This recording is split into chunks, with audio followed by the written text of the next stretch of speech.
इस फिल्म में दिखाया गया है कि कैसे जब किसी देश की आबादी बढ़ जाती है तो सरकार बच्चों के जन्म पर भी रोक लगा देती है। ऐसी हालत में इंटीमेट होने को भी एक क्राइम माना जाता है और ऐसी हालत में लोगों का क्या होता है जब उन्हें बच्चा पैदा करने पर भी सजा दी जाती है, उसे एक क्राइम माना जाता है।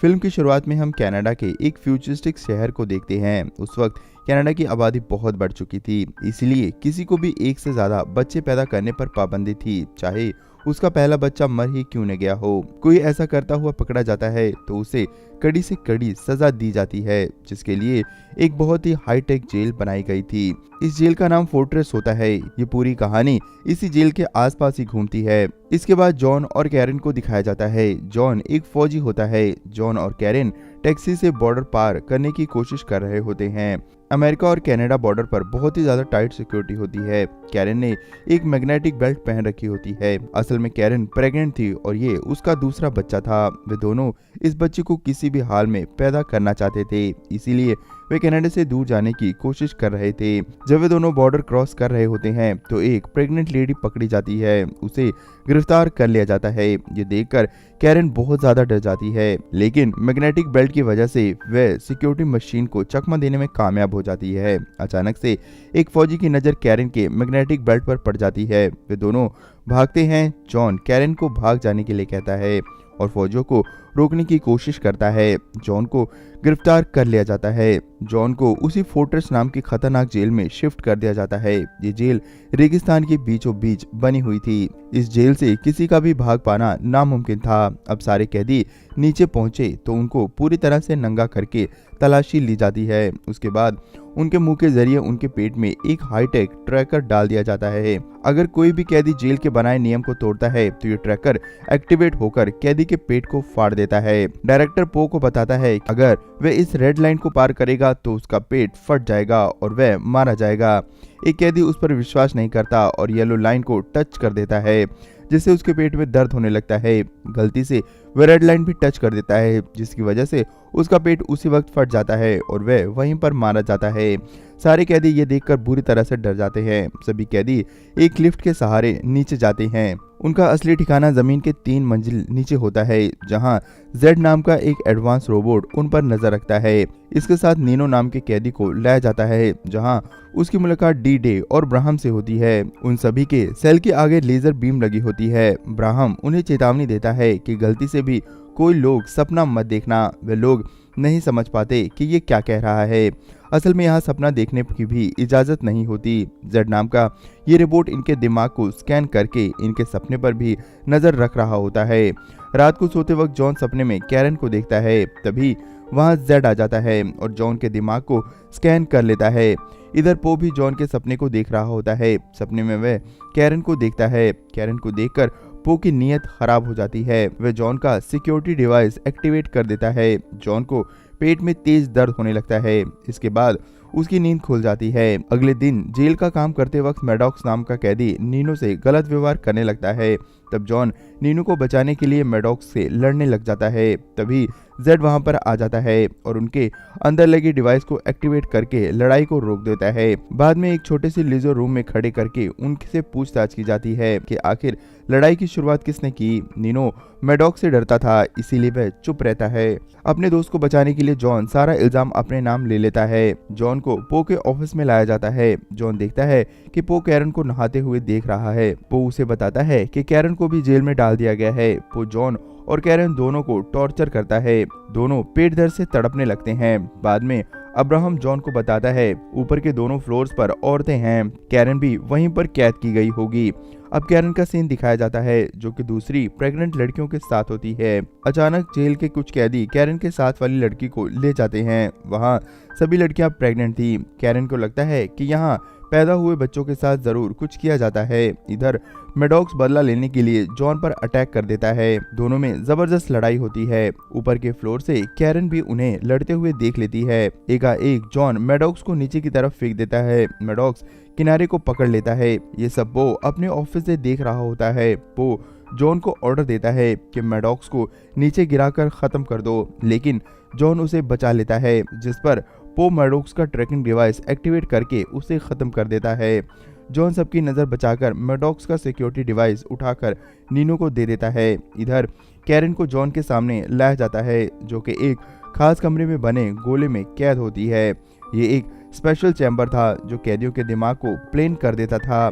कैरन को वहां जॉन को समझाने के लिए भेजा जाता है। कैरन को वहां से ले जाया जाता है, जिसके बाद उस मशीन को ऑन कर दिया जाता है जो जॉन के दिमाग से खेलने लगता है। 3 दिन बाद पो कैरन को अपने ऑफिस में बुलाता है। पो कहता है कि अगर वह जॉन को छोड़कर उससे शादी कर ले तो वह जॉन और उसके बच्चे दोनों को छोड़ देगा। न चाहते हुए भी कैरन राजी हो जाती है।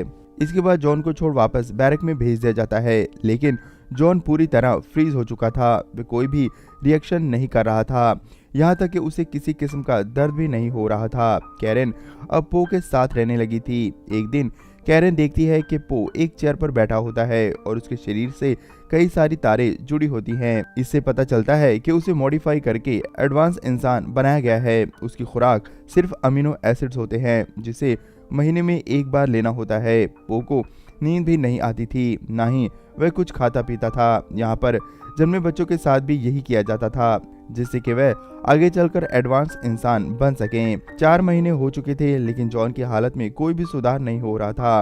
अब्राहम बताता है कि उसकी पत्नी का पेट अब बड़ा होने लगा है, जल्द ही उसका बच्चा इस दुनिया में आ जाएगा।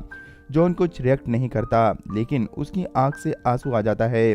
उसी दिन कैरन पो को खूब शराब पिलाकर बेहोश कर देती है। इसके बाद वह कंट्रोल पैनल के सहारे जॉन के सपने में जाती है, जहां बचपन में एक गड्ढे में गिरा होता है। कैरन उसके सपने में जाकर उसे गड्ढे से बाहर निकाल देती है, जिससे जॉन को होश आ जाता है। अब वह पूरी तरह से ठीक हो चुका था। जॉन वहां से निकलने के लिए अब्राहम से मदद मांगता है। अब्राहम तैयार हो जाता है।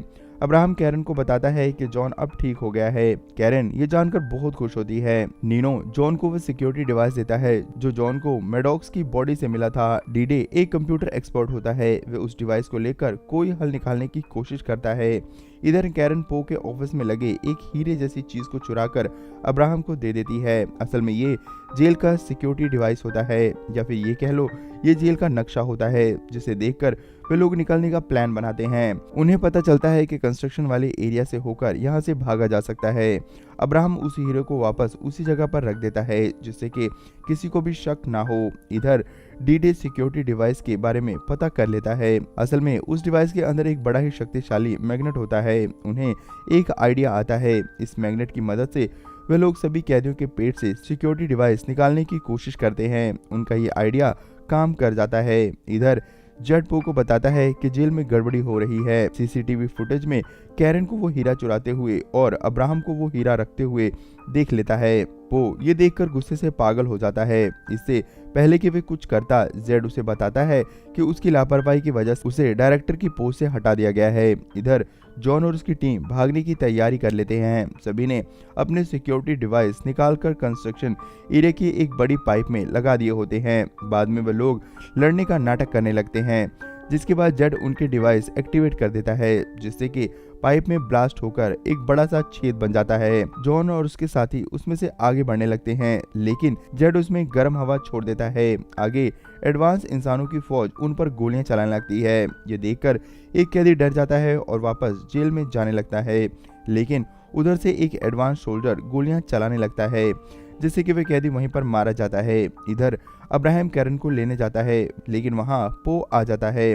पो अब्राहम को मार देता है। गार्ड कैरन को ले जाते हैं, जिससे कि उसके बच्चे की एडवांस में डिलीवरी करा सकें। इधर जॉन की टीम एक एडवांस रोबोट को पकड़ने में कामयाब हो जाती है। वे लोग उसकी गन ले लेते हैं, जिससे फायर करके वे लोग आगे बढ़ते हैं।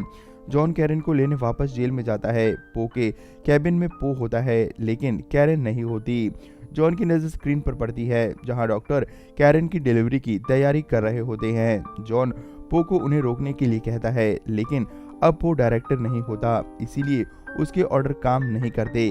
तभी एक रोबोट उन पर अटैक कर देता है। सभी लोग पीछे हट जाते हैं और पो मारा जाता है। डीडे कंट्रोल पैनल की मदद से डॉक्टर को रोकने की कोशिश करता है, लेकिन एक गार्ड डीडे को गोली मार देता है। जॉन बदले में उस गार्ड को भी गोली मार देता है। डी किसी तरह जेल की बिजली सिस्टम को बंद कर देता है, जिसकी वजह से डॉक्टर रुक जाते हैं।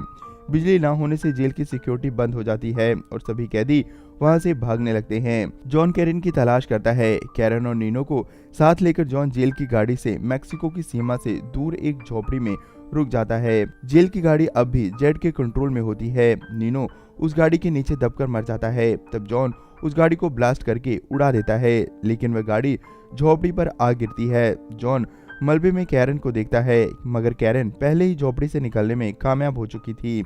जॉन कैरन को देखता है। कैरन के हाथ में एक छोटा सा बच्चा था। इस तरह जॉन अपनी पत्नी और बच्चे को बचाने में कामयाब हो जाता है। इसी के साथ ही ये फिल्म खत्म हो जाती है।